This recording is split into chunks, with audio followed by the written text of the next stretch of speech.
राजा रानी की प्रेम कहानी। स्वर्णपुर का राजमहल।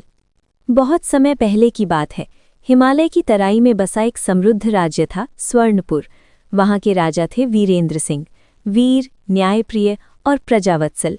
उनकी एक ही संतान थी, राजकुमारी अनन्या। अनन्या सुंदर ही नहीं, बुद्धिमान और साहसी भी थी। उसे महल की चकाचौंध से ज्यादा जंगलों की हरियाली, पुस्तकों की दुनिया और प्रजा के दुख सुख जानने में रुचि थी। राजा चाहते थे कि अनन्या का विवाह किसी शक्तिशाली राज्य के राजकुमार से हो, ताकि राज्य और भी सुरक्षित हो जाए। लेकिन अनन्या के मन में विवाह को लेकर अलग ही विचार थे। वो किसी ऐसे व्यक्ति से विवाह करना चाहती थी जो उसे समझे, उसका सम्मान करे।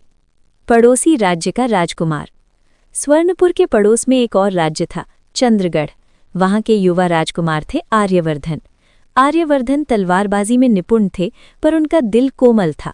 वे कविताएं लिखते थे, संगीत बजाते थे और भेष बदलकर प्रजा के बीच घूमते थे ताकि उनकी समस्याएं समझ सके। एक दिन आर्यवर्धन ने सुना कि स्वर्णपुर में वसंतोत्सव मनाया जा रहा है। उन्होंने सामान्य युवक का वेश धारण किया और उत्सव देखने निकल पड़े। पहली मुलाकात। वसंतोत्सव में रंग बिरंगे फूल, नृत्य, संगीत और आनंद का माहौल था। राजकुमारी अनन्या भी साधारण वेश में अपनी सहेली के साथ उत्सव देखने आई थीं। भीड़ में अचानक एक घोड़ा बेकाबू हो गया। लोग इधर उधर भागने लगे। उसी समय एक युवक आगे बढ़ा और साहस से घोड़े को काबू में कर लिया। वो युवक था आर्यवर्धन। अनन्या ने पहली बार उसे देखा। उसकी आंखों में साहस के साथ विनम्रता भी थी। आप ठीक हैं? आर्यवर्धन ने पूछा। हाँ, धन्यवाद, आपने सबको बचा लिया, अनन्या ने मुस्कुराकर कहा।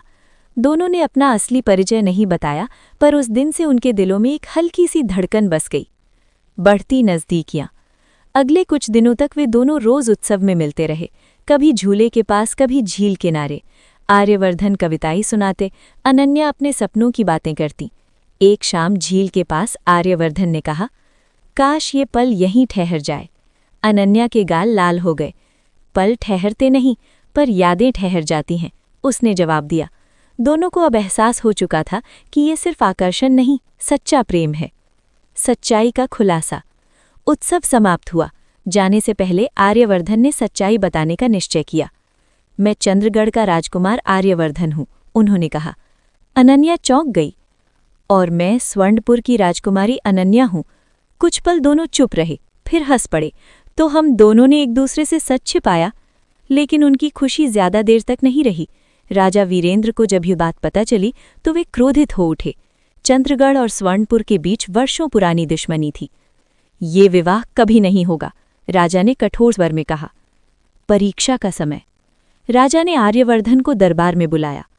अगर तुम मेरी बेटी से विवाह करना चाहते हो तो तुम्हें 3 कठिन परीक्षाएं पास करनी होंगी। राज्य के उत्तर में बसे दस्युओं को हराना, सूखे से जूझ रहे गांव में पानी की व्यवस्था करना, प्रजा का विश्वास जीतना। आर्यवर्धन ने चुनौती स्वीकार की। साहस और करुणा। आर्यवर्धन ने सेना के साथ दस्युओं का सामना किया और उन्हें परास्त किया। फिर उन्होंने सूखे गांव में नदी से नहर बनवाकर पानी पहुंचाया। सबसे कठिन परीक्षा थी प्रजा का विश्वास। उन्होंने अपने राजसी वस्त्र त्याग दिए और गांव में रहकर लोगों के साथ काम किया। धीरे धीरे लोग उनके सच्चे हृदय को पहचानने लगे। सच्चे प्रेम की जीत। कुछ महीनों बाद राजा ने देखा कि प्रजा स्वयं आर्यवर्धन की प्रशंसा कर रही है। राजा वीरेंद्र का हृदय पिघल गया। मुझे अब समझ आया कि तुम सिर्फ एक राजकुमार नहीं, एक सच्चे राजा हो। उन्होंने अनन्या और आर्यवर्धन के विवाह की घोषणा कर दी। पूरा स्वर्णपुर और चंद्रगढ़ दीपों से जगमगा उठा। नई शुरुआत। विवाह के बाद दोनों ने मिलकर दोनों राज्यों की दुश्मनी समाप्त कर दी। उन्होंने शिक्षा, कृषि और न्याय व्यवस्था को बेहतर बनाया। अनन्या ने महिलाओं के लिए विद्यालय खोले और आर्यवर्धन ने सैनिकों के लिए नई प्रशिक्षण प्रणाली शुरू की। दोनों ने साबित कर दिया कि सच्चा प्रेम सिर्फ 2 दिलों का मिलन नहीं, बल्कि 2 राज्यों और 2 आत्माओं का संगम होता है। अंत। समय बीतता गया। स्वर्णपुर और चंद्रगढ़ एक समृद्ध, शांतिपूर्ण राज्य बन गए।